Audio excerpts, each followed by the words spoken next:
to the Women's March on Versailles.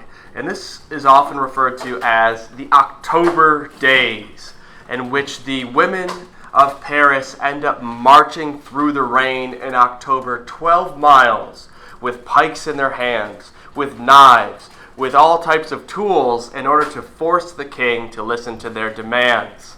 So once again, Women's March on Versailles, October 1789. Bread prices were really high, and there had been another harvest season.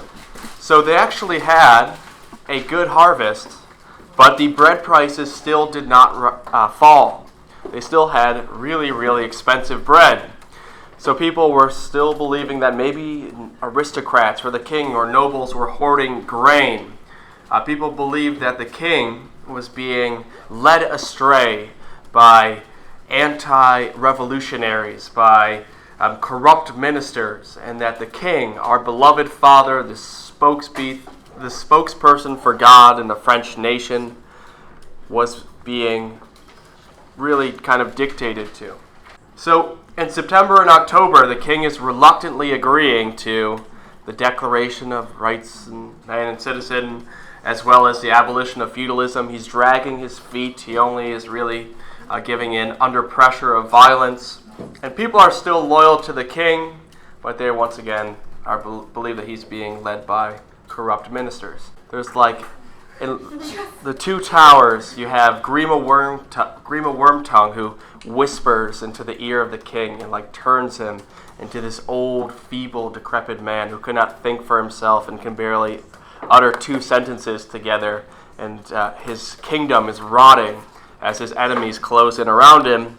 That's kind of how they view what's happening to the French king, that you have kind of people whispering in his ear, putting a spell on him, all these terrible things. So the French women start saying things like this. Pamphlets are being published. Does a good father distance himself from his family, or a good shepherd from his flock? O Louis Prince, so often fooled with such pure intentions, assure us of your love. Come live among us. See how they still have reverence for the king? So you're up there, you're surrounded by the elites, the nobles. Come be with the people. You're one of us. You're like our father. Know Paris. Know our struggles. Don't be disconnected from the world, wondering what's going on from high above in your ivory tower. Does that make sense? So the people of Paris want the king to abandon Versailles and return to France's traditional capital in Paris. Move the government there, have the king and the monarchy there. So as all of these concerns about the monarchy, about bread prices are rising, you also have this being coupled with this really radical press that's going on. You have someone like this guy right here, Jean-Paul Marat.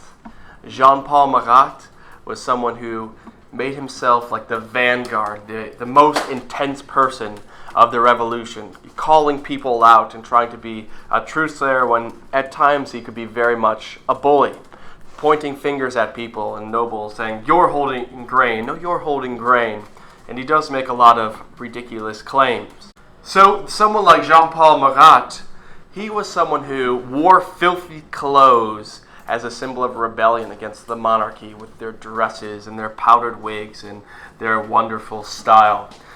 He dipped his clothes in vinegar to make himself smell. He was not the most friendly of character, and you could see that from his lack of lovely looks. He's probably a bit of a bitter man from the get-go.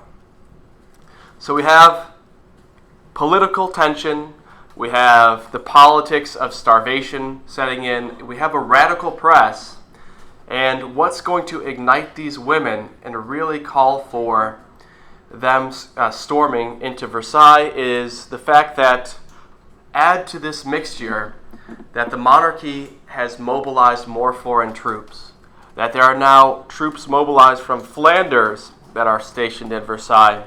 And the king has a lavish dinner for them. They have music. They feast course after course after course. So while the French people are starving, foreign mercenaries are brought into Versailles and fed and treated and amused. And when they are there, what they are wearing something called a white cockade. A cockade was like a fabric symbol stating your loyalty. And if you had a white cockade, it was a symbol that you were loyal to the monarchy, that you were loyal to the French aristocracy. Some of them had a black cockade, saying that they were loyal to the Austrian monarchy because Marie Antoinette was Austrian.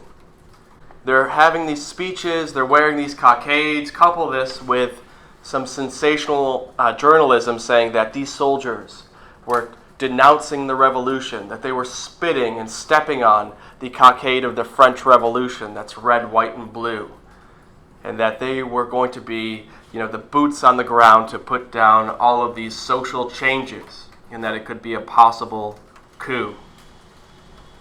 And that they're toasting the king, but they're not toasting the French nation. When the women hear stories about this, when they're no longer able to buy food, able to buy grain, they start to radicalize. The men were in the National Guard at this time, a kind of Republican fighting force.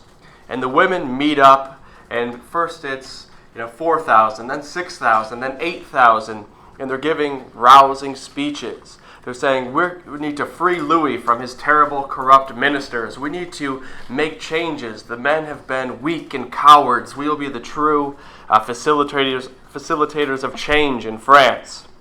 They raid different areas. They find thousands of pikes. They start arming themselves. They steal 2 cannon. They don't have anything to shoot it with, but they have them. They take one man who stormed the Bastille. They have this man lead them, going all the way 12 miles in the pouring rain, pitchforks, pikes, weapons in their hand, marching. They storm into the palace, they storm into the National Assembly. They're dripping wet. They're absolutely disgusting after their march. They go, they make fun of the nobles, they start giving speeches, they start hanging their clothes everywhere, they steal food, they steal bread, they steal wine, they're having picnics. A lot of the liberals in the National Assembly embrace them, and the aristocracy is absolutely horrified. So when they storm the National Assembly, business stops, and Louis the 16th actually meets with some of their leaders and says, you know what? You've come here all this way. You have a lot of weapons and you have a lot of people. Maybe I should listen to what you have to say. So he meets with some of the leaders in private, and he says, I'm going to give you guys brain. So not brain. That'd be terrible. I'm going to give you guys grain. I'm going to give you guys bread. I'll accept eventually the abolition of feudalism, the August Decrees, the Declaration of Rights Man and the Citizen. And then he also agrees to a single chamber legislature, so one house legislature, only one voting body, and that he would have a suspensive veto, that he couldn't completely destroy laws, but he could stop laws from being enacted for 4 years. So they say, we want you to return to Paris, we want food, we want bread. And while all of these types of things are going on, a shot rings out, and all hell breaks loose. A royal guard, it's believed, no one knows exactly what happened, fires into the crowd. People don't know why, it's kind of lost to history, but they start storming Versailles. They start ransacking the place. They're chasing in the hallways. They're looking here, there, and everywhere. And it's at this time that a man by the name of Lafayette restores order, brings the National Guard, and protects the king and queen.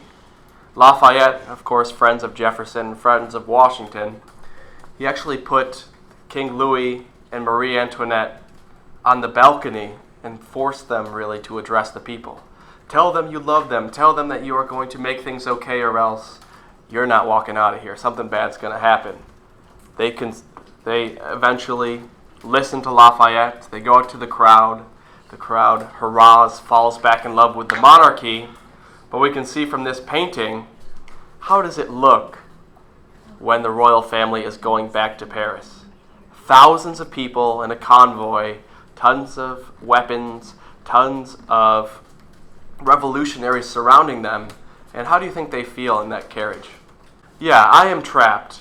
I am a slave to the will of the lower classes. I am a descendant of Louis the 14th. someone who could not be checked, could not be challenged, and here I am being constantly told what to do by these hungry, lower-class peasants. Woe for me. I can't protect my family, I can't project any power. Here I am, surrounded by revolutionaries, with weapons, being forced to leave Versailles, my home, and go to Paris. They do bring 60 carts of grain, and the National Assembly eventually will decide to meet in Paris too. The monarchy disappears from public life after this. They do not go out to the opera. They don't go out. Louis doesn't go out hunting. They're kind of a no-show at this point, when many people say maybe if they acted, they could have earned the love of the people and survived. But now this revolution will be a Parisian, centered in Paris revolution. And it's from this point on, when they're in Paris after initial violence, that the French Revolution will radicalize from 1790 to 1792.